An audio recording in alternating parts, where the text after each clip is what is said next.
ሲያቆየኝ እቺን የመሰለች ቆንጆ ሊሰጠኝ ነው። ተመስገን፣ አመሰግናለሁ አለ ከይትባረክና ከወርቅ ዓለም ኋላ እየተከተለ። ከራዲዮን ካፍቴሪያ ደርሰው ቁርሳቸውን ከተመገቡ በኋላ ይትባረክ ወደ ዩኒቨርሲቲው ግቢ ደርሶ እስከሚመለስ ድረስ ቤት እንዲጠብቁት ነግሮ ሂሳብ ከፍሎ ወጣ። ኃይለ ማርያምና ወርቅ ዓለም ከካፍቴሪያው ትንሽ እንደቆዩ ሻይ ጠጥተው ወደ ቤት ተመለሱ። የመሬቱ ፍራሽ ላይ ኃይለ ማርያም ጋደም ሲል ወርቅ ዓለምም የውጭውን ግቢ በሩን መለስ አድርጋ አብራው ከጎኑ ተጋደመች። እንኳን ሰውነቷን እጇንም ቢሆን በእጁ ሊነካት ፈራ። አቅም ማነሰው። አይኖቹ ወደ አይኖቿ አሻቅበው ለማየት ተሳናቸው። አንድ እጇን ወደ አንገቱ ስር ልካ ወደ ደረቷ አስጠጋችው። በትንፋሽ ብቻ ተሟሟቁ።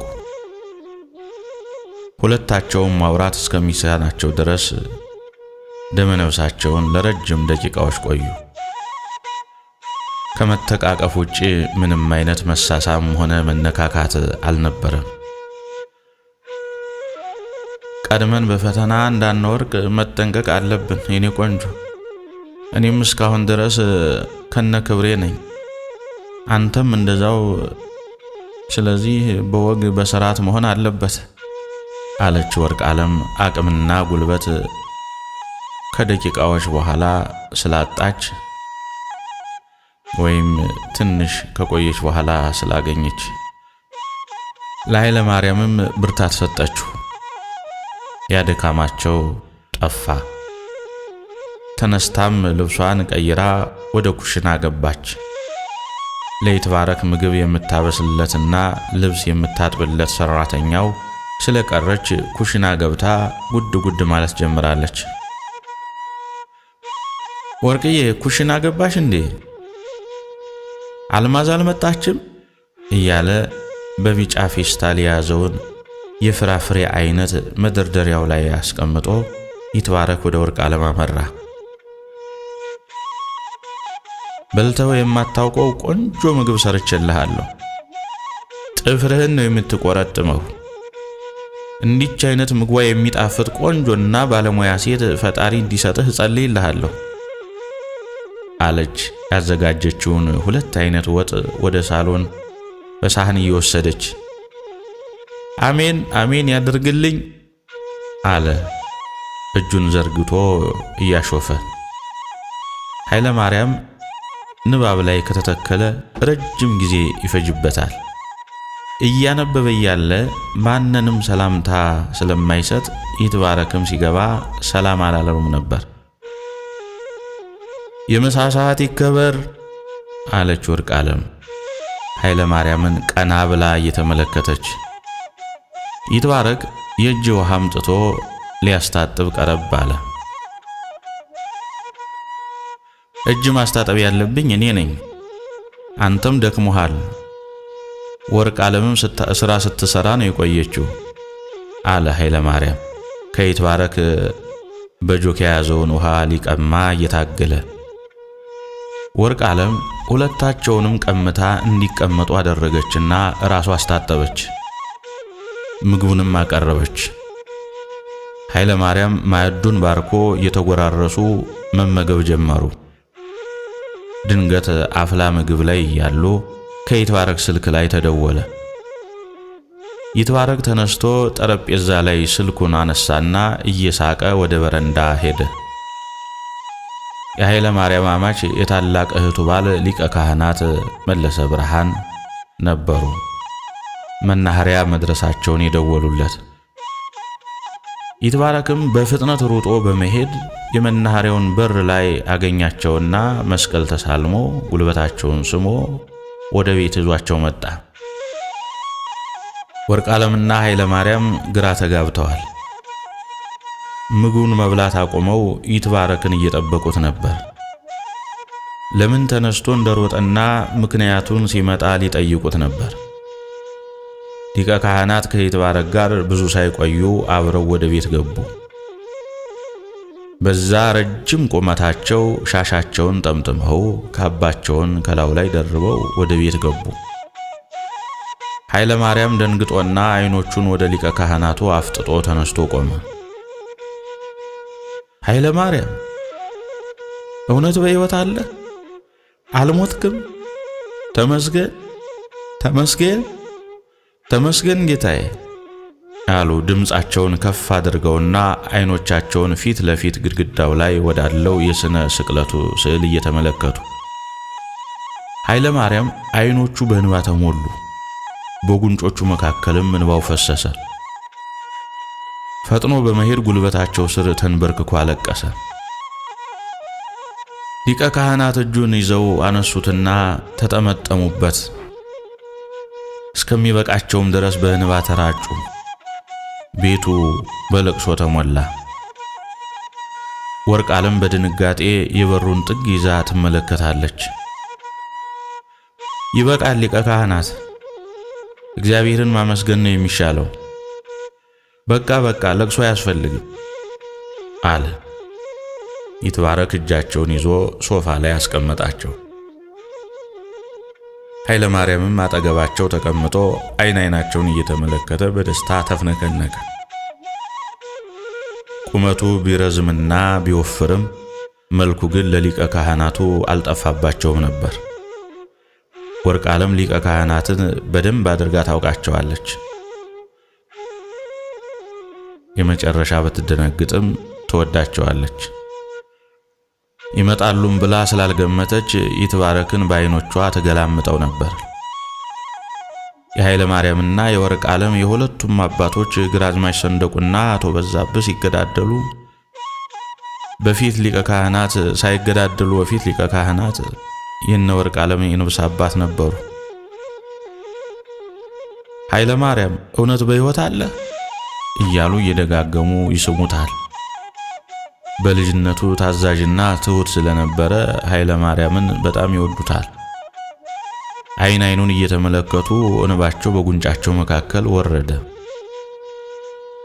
ከንፈራቸው እየተንቀጠቀጠና አይናቸውም እየተስለመለመ ደስታና ልዩ የሆነ የማያውቅ ስሜት ተናነቃቸው። ኃይለ ማርያም የለበሱትን ካባ ከላያቸው ላይ አንስቶ የልብስ መስቀያው ግድግዳ ላይ ሰቀለው። ይትባረክ ቆሞ ቀረ። ይትባረክ እስኪ ውሃ አምጣ ይታጠቡና ምሳዩ አለ እንባቸውን በሶፍት እየጠረገላቸው። ወርቅ ዓለም የእጅ ውሃውን ይዛ ከጓዳ ቀረብ አለች። ሊቀ ካህናት ደስታቸው ኃይለ ማርያምን በማግኘታቸው እንጂ ሌላ አዲስ ነገር ይፈጠራል ብለው አልገመቱም ነበር። ደግሞ እንዲህ አይነቱ ጉዳይ ሊከሰት ይችል ይሆን የሚል ጥርጣሬም ሐሳብም አልነበራቸውም። የባለ ደም ልጆች ባንድ ላይ የታዩበትና የተገናኙበት ጊዜ ስለሌለ ወርቅ ዓለምን አላስተዋሏትም ነበር። እንዲያውም የይትባረክ ጓደኛ ወይም እጮኛ ነበር የመሰለቻቸው። ብቻ በመስቀሉ ሲገቡ አሳልመዋታል። ወርቅ ዓለም ግራ ተጋብታለች። ፍርሃትም አስጨንቋታል። አያውቁኝ ይሆን? ለምን ሰላም አላሉኝም? እያለች ራሷን ታስጨንቃለች። ሊቀ ካህናት ግን ስላላስተዋሏትና እንዲህ አይነቱን ክስተት ይከሰታል ብለውም ስላልገመቱ ነበር ትኩረታቸውን ወደሷ ያላደረጉት። በመጀመሪያ ምግብ ከመብላታቸው በፊት ገላቸውን እንዲታጠቡ ውሃ ቀርቶ ይትባረክ ወደ መታጠቢያ ቤት ወሰዳቸው። እስከሚታጠቡ ድረስም ወርቅ ዓለም ቡናውን ቆልታ እየጠበቀቻቸው ነበር።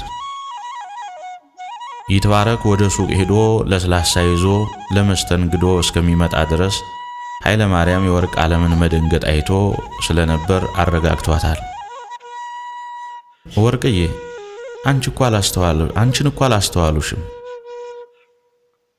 ስለዚህ ካወቁሽ እሰየው ነው፣ ካላወቁሽ ደግሞ አንቺ ዝም በይ ሲል ኃይለ ማርያም የተናገረው ነገር ትክክል ሊሆን እንደሚችል ወርቅ ዓለም በማመኗ ዝም ብላለች። ሊቀ ካህናት ገላቸውን ታጥበው ወደ ቤት ከገቡ በኋላ ትንሽ ቆይተው ምሳ ቀረበላቸው። አሁንም ምግብ ስታቀርብላቸው ሁሉ አላወቋትም ነበር። ብቻ የይትባረክ ጓደኛ ልትሆን ትችላለች ብለው ከመገመት ውጪ። ቡናው ተፈልቶ ከተጠጣ በኋላ እየመረቁ ሳሉ ስልካቸው ከቦርሳቸው ኪስ ጮኸ። ወደ ባህር ዳር ሲመጡ ለቤተሰብ ስላልተናገሩ ታላቁ ልጃቸው ነበር የደወለው። ስልኩን አንስተው አስቸኳይ ጉዳይ ገጥሟቸው ወደ ባህር ዳር እንደሄዱና ነገ እንደሚመለሱ ተናግረው ስልኩን ዘጉት። ስለ ቤተሰቡም ደህንነት እየተጫወቱ የተነፋፈቁትን ያህል ከኃይለ ማርያም ጋር የናፍቆት ጥማቸውን እየተወጡ ነው። የቤተሰቡን ደህንነት እንዴት ብለው እንደሚናገሩ ሊቀ ካህናት ውስጣቸው ይጨነቃል። የሚያስጨንቃቸውም የአባቱን ያቶ በዛብህን ሞት እንዴት አድርገን እንንገረው የሚል ሐሳብ ነበር። የውስጣቸውንም መጨነቅ ስላወቀ ስለ አባቱ ሞት ቀድሞ እንደሚያውቅ ኃይለ ማርያም ነገራቸው። የአባባን ሞት ከዛሬ 10 ዓመት በፊት ነበር ያወቅኩት። በእንግድነት ወደኛ ቤተክርስቲያን ለማደር ሄጄ በሐውልቱ ላይ ስሙን አንብቤ አውቄያለሁ። ሞቱንም እዛው ተረድቻለሁ። በምንም ምክንያት እንደሞቱ ስለተረዳው አትጨነቅ አለ። ሊቀ ካህናት በዝምታ የተወሰኑ ደቂቃዎችን ካሳለፉ በኋላ በሐሳባቸው ይትባረክ ነግሮት ይሆን በማለት ዙረው ሲመለከቱት ይትባረክም ጭንቅላቱን በመወዝወዝ እንዳልተናገረ ምልክት ሰጣቸው። ምን ይደረግ፣ በማይረባ ነገር ተገዳደሉ። ያኔ መሰለ ፍቅር ስንቱ እንዳልቀናባቸውና በስንት ጥማድ በሬ ይሁዳን መሬት እንዳላሳረሱ ሰይጣን የማይገባበት የለም እያሉ ዋናውን ጉዳይ የግራዝማች ሰንደቁንና ያቶ በዛብህን የቀድሞ ፍቅራቸውን ማውራት ጀመሩ። ወርቅ ዓለም ጆሮ ዳባ ልበስ ብላ ያልሰማች መስላ ታዳምጣቸዋለች። የግራዝማች ሰንደቁና ያቶ በዛብህ ነገር ሲነሳ ስለሷም መወራቱ እንደማይቀር ስጋት ስለገባት ጆሮዋን ጥላ ታዳምጣለች። ሊቀ ካህናቱ በከንቱ መገደላቸውን ለኃይለ ማርያም ከተረኩለት በኋላ በዛውም አያይዘው አነሱ። ልጅቷም እንዴት አይነት ጎበዝ ተማሪ መሰለች! እንዲያውም አዲስ አበባ ዩኒቨርሲቲ ተመርቃ ነፋስ መውጫ ከተማ የሃይስኩል መምህር ትሆናለች አሉ። ኃይለ ማርያም ለወርቅ ዓለም ያላቸውን አመለካከትና በቤተሰቡም ዘንድ ያለውን ሁኔታ ለመረዳት ለሊቀ ካህናቱ ጥያቄውን አቀረበ። ለመሆኑ ልጅቷ እንዴት ናት ሊቀ ካህናት? አለ። ቤተሰቡ ስለ ወርቅ ዓለም ምን አይነት አመለካከት እንዳላቸው በእርሳቸው በሊቀ ካህናት በኩል ለመረዳት አስቦ ነበር። ወርቅ ዓለም ከበሩ ስር ተቀምጣ ቡና እያፈላችበት ያለውን ዕቃ ታጣጥባለች። ስንቱ ለማግባት ተረባረበ መሰለ። እርሷ ግን ፍንክች አላለችም። መደነቂያ ሆናለች ልጅቷ። የመጀመሪያ እጮኛለኝ አባቱና አባቴ የተገዳደሉበትን እኔም የሱን ሁኔታ ሳላውቅ አላገባም ነው አሉ የምትለው። ደግሞ የአባቴንና የአባቱን ደም በጋብቻ ወደ ፍቅር መልሳለሁ ብላ የምታስብ ሴት ናት። በዚህ ዘመን እንደዚች አይነት ሴት ማግኘት አይከብድም ልጅ። አረ ልጅቷስ ተፈልጋ የምትገኝ አልነበረም። እግዚአብሔር ቢፈቅድማ የቤተሰቡ ምኞት እኮ ነበር አሉ የመቆጨት ስሜት እየተሰማቸው። ኃይለ ማርያም የሊቀ ካህናትን ንግግር በደስታ መቀበሉን አንገቱን እየነቀነቀ ዘወር ብሎ ወርቅ ዓለምን ተመለከታት። ወርቅ ዓለምም ውስጧ በሐሴት ስለተሞላ እና ጉዳዩንም በጉጉት ስለምትጠብቀው ለኃይለ ማርያም በፈገግታ መለሰችለት። ታዲያ በባህላችን እንዲህ አይነቱ ታሪክ ያሰድባል እንጂ ያስመሰግናል። ቢሆንማ እኔም ደስ ይለኝ ነበር አለ ኃይለ ማርያም። ሊቀ ካህናት በጣም ተደሰቱ። እንዲህ አይነቱን ንግግር ከኃይለ ማርያም አልጠበቁም ነበር። ያንተ መገኘት ራሱ አባታ አቶ በዛብህ ከመቃብር የወጡ ያህል ደስ ብሎኛል። ለቤተሰቡ ሁሉ ያንተ መገኘት እጅግ በጣም ያስደስታቸዋል።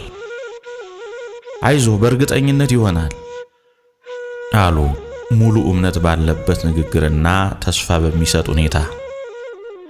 ወርቅ ዓለም የሊቀ ካህናትን ንግግር እያንዳንዱን ትከታተለዋለች። ምናልባት ስለ ቤተሰቦቼ ትርፍ ቃል ይናገሩ ይሆን በማለትም ትሰጋለች። ልጅቷን በደንብ ታውቃታለህ ሊቀ ካህናት?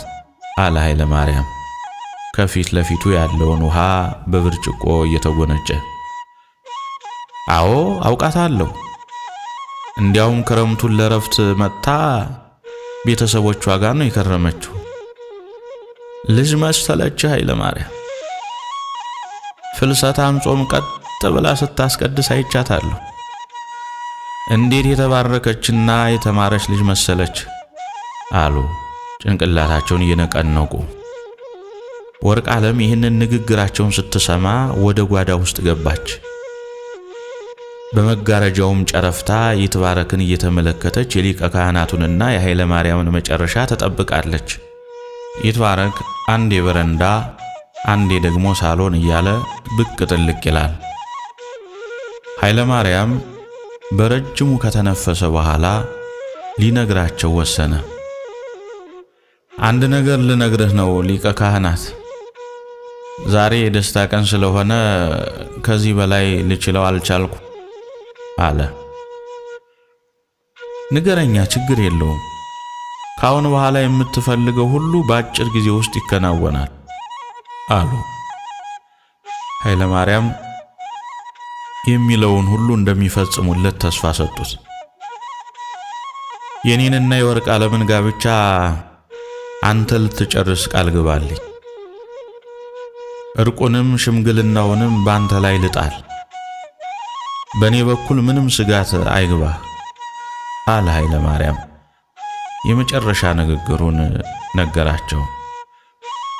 ሊቀ ካህናት በቁመታቸው ሙሉ ተነስተው ኃይለ ማርያምን እጅ በመንሳት የሚጠበቅባቸውን ሁሉ ሊያከናውኑ ቃል ገቡለት። እንባቸውንም መቆጣጠር አቃታቸው። ደስታም ተናነቃቸው። ኃይለ ማርያም ተነስቶ ቆመ። መሐረባቸውን ከኪሳቸው አውጥቶ እንባቸውን ጠረገ። አንተ ብቻ ለጋብቻው ፈቃደኛ ከሆንክ ቃል እገባለሁ። ልጅቷም አታሳፍረኝም። ወንድሞቿም ጋብቻችን በጣም እንደሚፈልጉት እንደሚደሰቱበት አምናለሁ። እንዲያውም እኔ ነገ ወደ ነፋስ መውጫ ሄጄ መገኘትህንም ለልጅቷ ነግራታለሁ፣ አሳምናታለሁ። በዚህ ጉዳይ ወርቅ ዓለም ደስታውን አትችልም። እርግጠኛ ነኝ እስካሁን ድረስ እጮኛ እንደሌላ ታውቃለሁ ሲሉ ቃል ገቡለት። ኃይለ ማርያም የደስታውን ስሜት በመቆጣጠር እውነቱን ሊነግራቸውና ወርቅ ዓለም አጠገቡ እንዳለች ሊያሳውቃቸው ወሰነ። ወርቅ ዓለም እንባዋን እያፋበሰች እያፈሰሰች እየተሰቀሰቀች በውስጧ ታለቅሳለች። ከጓዳ ውስጥም ወደ ሳሎን ወጣች። ይትባረክ ምናልባት ግርግር ከተፈጠረ ብሎ በማሰብ በሩን መለስ አድርጎ የሳሎኑን መብራት አበራው። በሩ ከተዘጋ ቤቱ ግንብ ስለሆነ ጨለማ ይሆናል። ኃይለ ማርያም አንገቱን አቀርቅሮ ለትንሽ ደቂቃ በዝምታ ከቆየ በኋላ የታመቀውንና ለመናገር ያስፈራውን ተነፈሰው። እግዚአብሔር ፈቅዶ አገናኝቶናል። ወርቅ ዓለም ማለት ይህች ናት። እኔና እሷ ጊዜው ሲደርስ ልንገናኝ ቤተሰቦቻችን በእኛ ምክንያት ደም ተቃቡ አለ። ወርቅ ዓለምን ወደ ግራ ጎኑ ሳብ አድርጎ በማቀፍ ሊቀ ካህናት ደንግጠው ለተወሰነ ደቂቃ ፈዘው ቆሙ። እጃቸውን አንደበታቸው ላይ ጭነው ጭንቅላታቸውን ወዘወዙ። እንደገናም ከደስታቸው ብዛት የተነሳ ቁጭ ብለው ጭንቅላታቸውን በሁለት እጃቸው ያዙ። ቀና ብለውም ሁለታቸውንም ኃይለ ማርያምንና ወርቅ ዓለምን በየተራ እያፈራረቁ ተመለከቷቸው። ወርቅዬ፣ አቤት አለማስተዋል! እስካሁን ድረስ ዝም ትይኛለሽ? ክፉ ቃል ብናገርስ ኑሮ ልጄ! አቤት የፈጣሪ ሥራ! አዙረህ አገናኘሃቸው። የሞተ እንጂ በሕይወት ያለ መገናኘቱ አይቀርም። ብቻ ተመስገን ነው አሉ። ወርቅ ዓለም እንደ መሳቅ አይነት ጥርሶቿን ገለጥ አድርጋ በፈገግታ ከእርሷ አንደበት ክፉ አይወጣም ብዬ ነው ቄሴ አለች። ጉልበታቸውን ለመሳም ዝቅ ብላ እጇን ይዘው አነሷትና እቅፍ አድርገው ሳሟት። የነበረውን ችግር ሁሉ ዘርዝረው ነገሯቸው። ይህንን ጉዳይ እናንተ ሳትሆኑ እግዚአብሔር ነው ያደረገው። ብቻ እሱን ልታመሰግኑት ይገባል። እኔ ማመን አቅቶኛል አሉ። በዛውም ዕለት ወደ ቅዱስ ጊዮርጊስ ቤተክርስቲያን ኃይለ ማርያምንና ወርቅ ዓለምን ወስደው ሲመክሯቸው አመሹ። ቃል መግባት ምን ያህል ከባድ እንደሆነና እንደፈለጉ ባሰቡት ወይም በወደዱት ጊዜ ሊያፈርሱት እንደማይችሉ መክረው አመሻሹ ላይ ወደ ቤት ተመለሱ። ይትባረክ ያችን ምሽት ቆንጆ ድባብ ፈጠረባት። ልዩ የሆነ ግብዣም አዘጋጅቶ ያስደስታቸው አመሸ። ወይንም ከፈተላቸውና እስከ ምሽቱ 5 ሰዓት ድረስ ሲጫወቱ አመሹ። ሊቀ ካህናት ትንሽ ሶፋ ላይ ጋደም ካሉ በኋላ ኃይለ ማርያምንና ወርቅ ዓለምን ከእንቅልፋቸው እንዳይቀሰቅሷቸው አሳሰቡ። ይትባረክ ይሸኘኛል፣ እናንተ እንዳትነሱ። ቀደም ብዬ ነው የሚሄደው፣ የሆነች ቀጠሮ አለችኝ። የምናስታርቃቸው ሰዎች ይጠብቁናል አሉ። ብዙም ሳይቆዩ ከሌሊቱ 10 ሰዓት ገደማ ተነስተው ቅዱስ ጊዮርጊስ ቤተክርስቲያን ሄደው ጸሎት አደረጉ። ሊነጋ ሲል ለይትባረክ ደወሉለትና ይትባረክ ፈጥኖ በመድረስ ወደ መናኸሪያው ወስዶ አሳፈራቸው። ወደ ደብረ ታቦር በጧት በሚበረው ሎንችን ተሳፍረው ሄዱ። ወደ ቤተሰባቸው እንደደረሱ ከሩቅም ከቅርቡም ያሉትን እህቶቹን ወንድሞቹን ሰብስበው በባለቤታቸው ሞትና በልጃቸው በኃይለ ማርያም መጥፋት እጅግ ተጎሳቅለው የነበሩትን ወይዘሮ ጥሩ ወርቅን ለማስደሰት ዝግጅት አደረጉ። ሁሉንም ሰብስበው በጧት መርዶ እንደሚያረዳ ሰው ወይዘሮ ጥሩ ወርቅ ቤተሰቡን ሞልተውታል። የወይዘሮ ጥሩ ወርቅ ቤት በቤተሰቡ ተሞልቷል። እንኳን ደስ አላችሁ፣ ኃይለ ማርያም ተገኝቷል አሉ። ፊታቸው በፈገግታ ተሞልቶ ወይዘሮ ጥሩ ወርቅን እየተመለከቱ ምናልባት በድንገት ልጅዎ ተገኘ ሲባሉ በድንጋጤ ወርቀው እንዳይጎዱ በማሰብ በጥንቃቄ እየጠበቋቸው ነበር። እንደፈሩትም ወይዘሮ ጥሩ ወርቅ በጀርባቸው ከመሬቱ ጋር ሊጋጩ ሲሉ ሊቀ ካህናት ደግፈው አዳኗቸው። ከደስታቸው ባሻገር ሌላ ድንጋጤና ግርግር ተፈጠረ። ሊቀ ካህናት ቤተሰቡን ካረጋጉ በኋላ ጸሎት አድርገው ጸበሉን ረጭተው ከድንጋጤያቸው ሲነቁ ቤቱን በእልልታ አደመቁት። ከሩቅ ያለውም ከጎረቤቱም እልልታውን የሰማ ሁሉ ወደ ወይዘሮ ጥሩ ወርቅ ቤት መሮጥ ጀመረ። ወይዘሮ ጥሩ ወርቅም ምንም እንኳን ልጃቸውን ኃይለ ማርያምን በዓይናቸው ባያዩትም ነገር ግን በትክክል መገኘቱን አምነዋል። ምክንያቱም ሊቀ ካህናትን በሚገባ ስለሚያምኗቸው አልተጠራጠሩትም። የወርቅ ዓለም ቤተሰቦች ጎረቤቱ ሁሉ እየመጣ ወደ ወይዘሮ ጥሩ ወርቅ ቤት ሲደርስ ተመለከቱ። ወይዘሮ ሙሉመቤት የወርቅ ዓለም እናት ሁለቱን ልጆቻቸውን ሙላቱንና ጌታነህን አስከትለው ወደ ወይዘሮ ጥሩ ወርቅ ቤት ሲገሰግሱ መጡ። ወይዘሮ ሙሉመቤትና የወይዘሮ ጥሩ ወርቅ ባለቤቶቻቸው ሁለቱ አባወራዎች ቢገዳደሉም ፍቅራቸው ፈጽሞ አልጠፋም ነበር። ከልብ ባይሆንም ከአንገት በላይ ሰላምታቸው አልተቋረጠም ነበር። ምንድነው ነገሩ ወይዘሮ ጥሩ ወርቅ? ምን ችግር ተፈጠረ? ደስታ ነው ሐዘን? አሉ በዛ ረጅም ቁመታቸው እየተንጎራደዱና ቤቱ የለቅሶም የደስታም የሚመስል ነገር ተቀላቅለውበት ነበር። ወይዘሮ ጥሩ ወርቅ ወይዘሮ ሙሉመቤትን ሲያዩ እየተርበተበቱ ምርኩዛቸውን ይዘው ከተቀመጡበት ብድግ አሉ። የጠፋው ልጅ ተገኘ፣ በጣም ደስ አለኝ ወይዘሮ ሙሉ አሉ። ቀኝ እጃቸውን ዘርግተው እያሸበሸቡና ከደስታቸው ብዛት የተነሳ ጎንበስ ቀና እያሉ እግዚአብሔርን አመሰገኑ። ወይዘሮ ሙሉመቤትም የኃይለ ማርያምን መገኘት ሲሰሙ አብረው እልልታቸውን አቀለጡት። ተመስገን ጌታዬ ተመስገን፣ ምን ይሳነዋል ምን ይሳነዋል አሉ። በኃይለ ማርያም መገኘት ደስታቸው ልክ የሌለው ሆነ።